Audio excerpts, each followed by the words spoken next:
commuter, a Scandinavian commuter. I live in Sweden, but I also work in Oslo, so every week commuting between the two cities. Could you speak louder? Oh, sure, exactly. I have to remember to speak louder. Well, you know, this is the first time at this conference, and I consider myself a newbie in this large family of communication. Over the past 2 or 3 years, I've been on open courses offered by an organization called Peer-to-Peer University, and you've probably heard of it. It's a global organization offering courses not compressed. So I've been interested in openness, what we can do with openness, and what the constraints of openness are, because there are constraints also sometimes. Is one of my main interests, and I've been interesting for some time in issues of remixing and repurposing OER rather than reusing them as they are. Why? Because an open object, an open artifact can be a platform for further work. And this is really an interesting thing to explore more. But how can we exploit more and better openness of OER? If you read the literature, you know, as a researcher, I cannot really avoid referring to the literature sometimes. So recently I found a paper saying that so far, to date, the potential for remix and repurposing of OER has been little understood, little supported, and it doesn't really occur in a widespread fashion. Can you hear me? Do I speak loud enough? Yes. I'd like to start with this. This is a statement for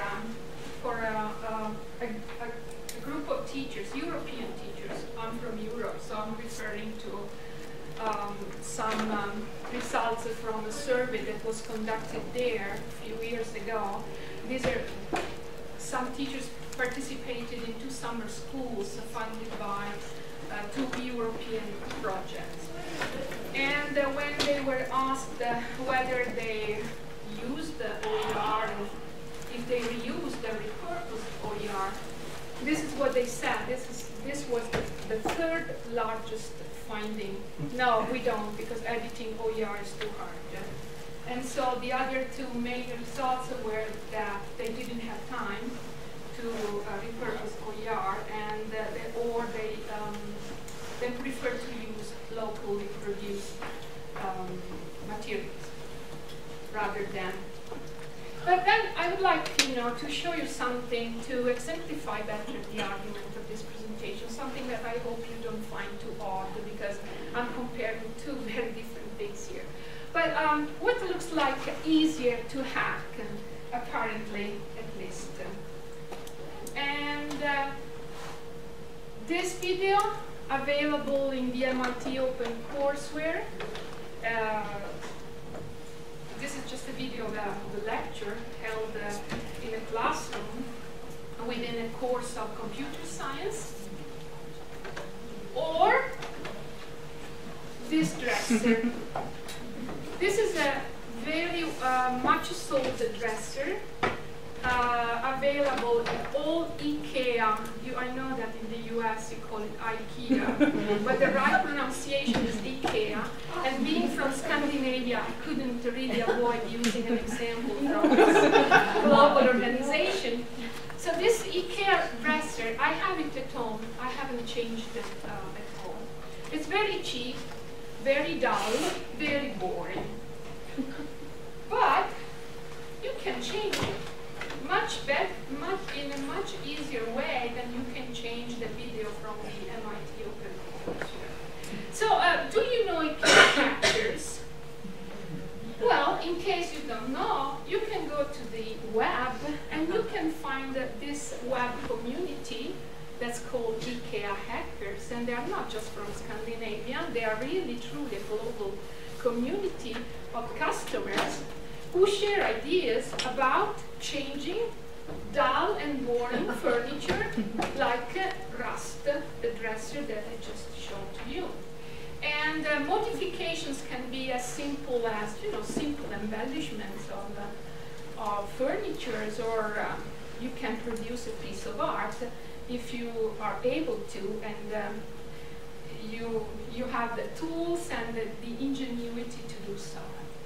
Well, you see, this is the way the dresser looks like off the shelf.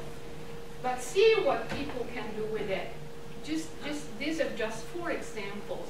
So the very dull and boring dresser can become something completely different, depending on what people are willing and able to do with it. And why? Because this is one of the arguments, again, in this presentation, rust. Rust is the name of this dresser. It's a Swedish word that means break. It's a good example of under-design. Actually, this dresser shows 2 important features of under-design. First of all, the minimalist shape, which makes it so versatile. And you can do whatever you want with it, okay? And the other feature is that it hasn't been painted at all. There is this neutral, natural finish, which means that you can decide what to do with it.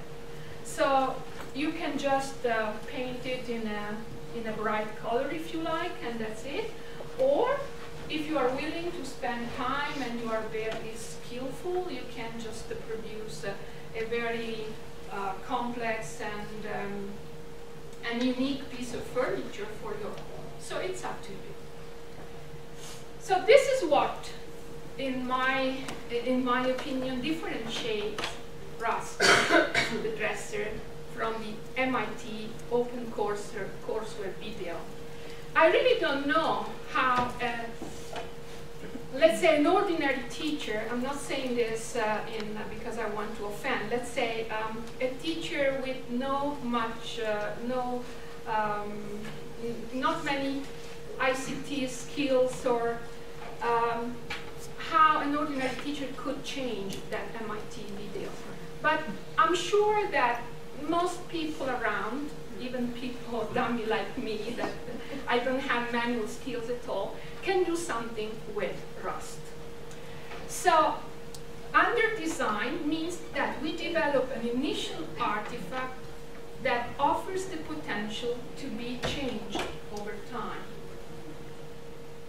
And under design does not mean to design less, but it means that at design time, the designers think about offering options for users to focus their creativity on aspects that are relevant for them, and options that give them the opportunity to take on a more participative, a more active participative role in the design process. And here you see I'm differentiating between design time and use time. So this is what happens in a lot of traditional art, even in movies or in the literature as we know it so far. There is a design time in which the developer, the design, tends to develop a complete artifact, trying to anticipate all the possible uses, the goals, the needs of potential users. But this can be very different from what happens at use time, where people who are going to use the artifact see that there is a mismatch between their needs and goals and what the artifact is planned to do for them. So it's important to try to reduce the separation between design time and use time. And in my opinion, the dresser does that. It has been conceived of something that can offer people the opportunity to modify it. And a very good example also of a reduction of the blurring division between design and use is the open source development community. So these projects are probably the most salient example, the most recurring example of community where the division between design time and use time definitely is blurred. And the main means to blurring this division is the provision of the source code. So I give you the source code instead of a finished software, right? And you can try to tinker with it, tweak it, trying to do something else if you want to. And so an important aspect is in under design is to give people something which is unfinished, preliminary, a seed. So something that you can work on and turn it into something else.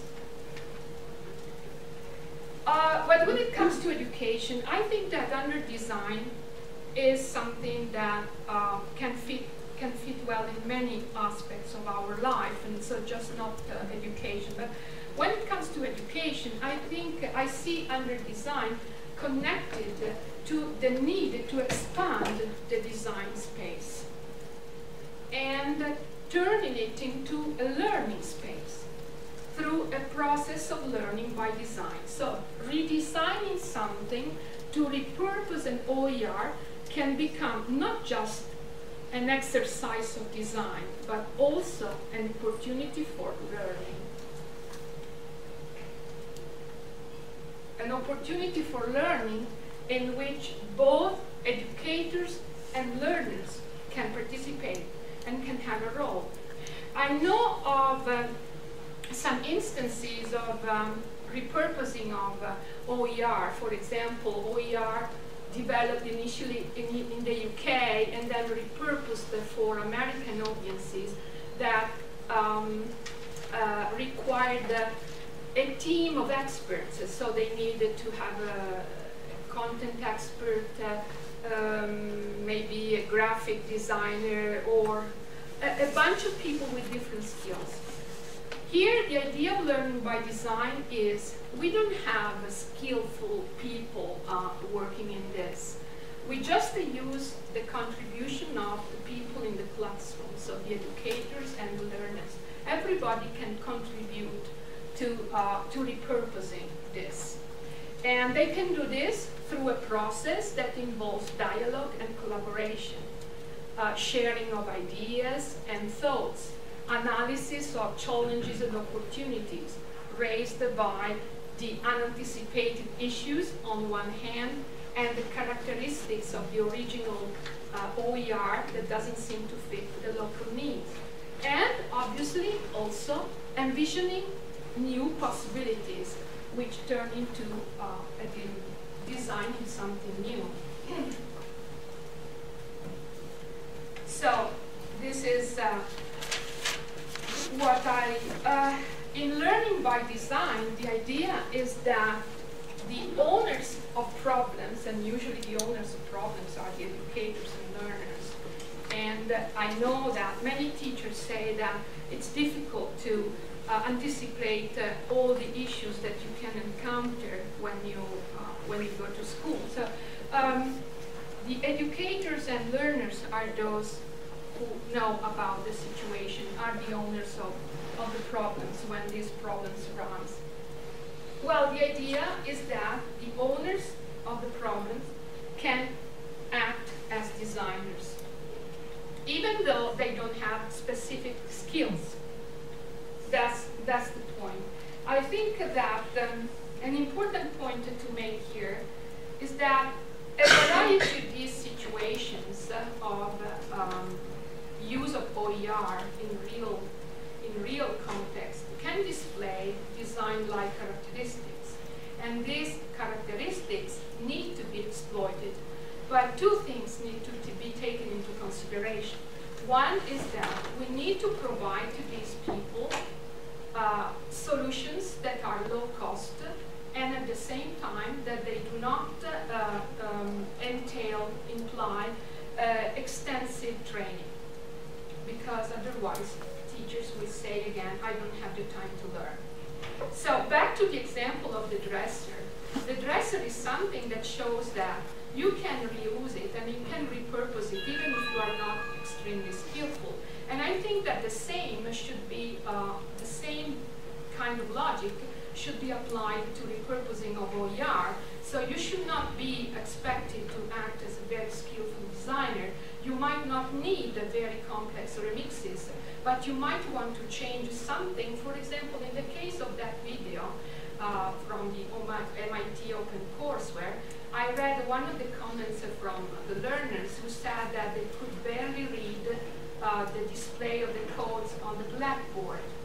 So if there was, and he said that it took a lot of imagination and very careful listening to what the professor said in order to understand what that code could look like. So maybe a teacher using that video would like to have an opportunity to make that display better visible. Just to give you an example, this is not a very complex remix, but it's an example of something that a teacher would like to do in the class. So we needed to support a variety of remixes and reuses, so not just the most complex ones.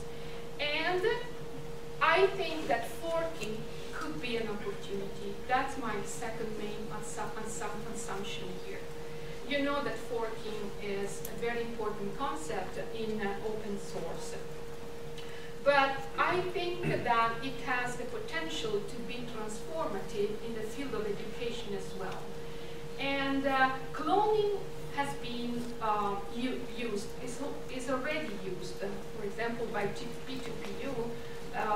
These slides will be made available in SlideShare, so if you like, you can go and have a look at this website.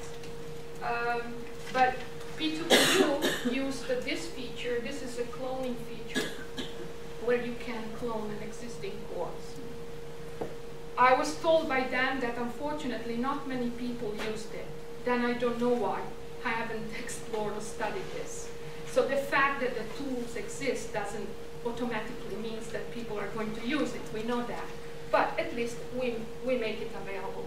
So people here with 3 simple steps, they just can create a new study group, a new course based on existing one. And there is also this other, this is also used in open source. It's called book type. I don't know if you're familiar with it.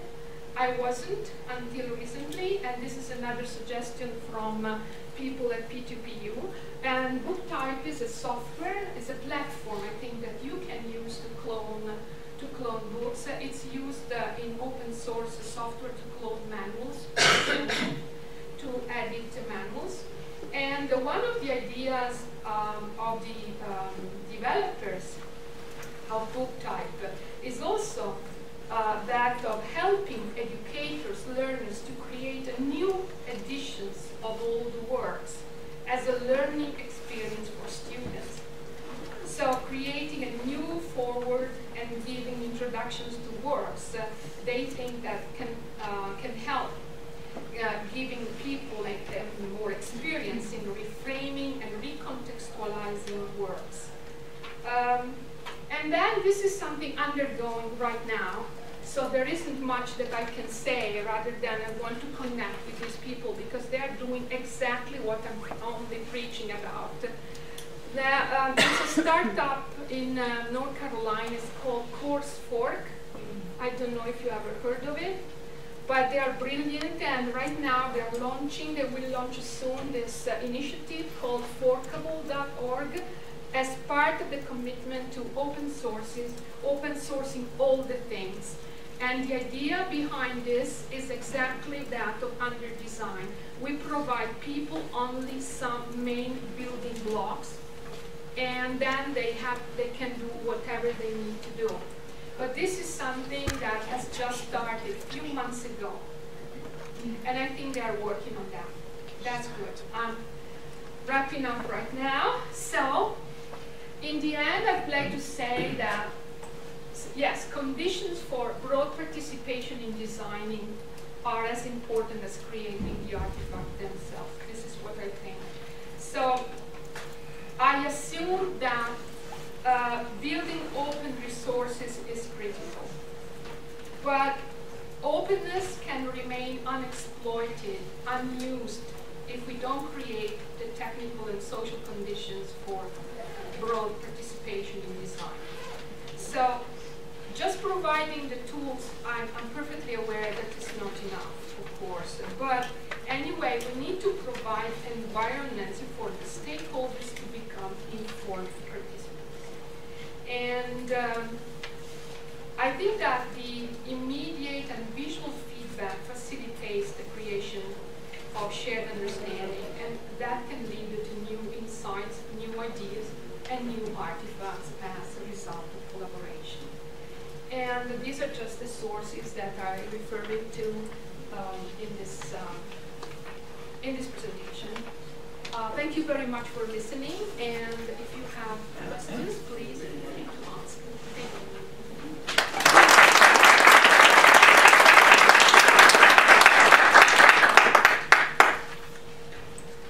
Questions?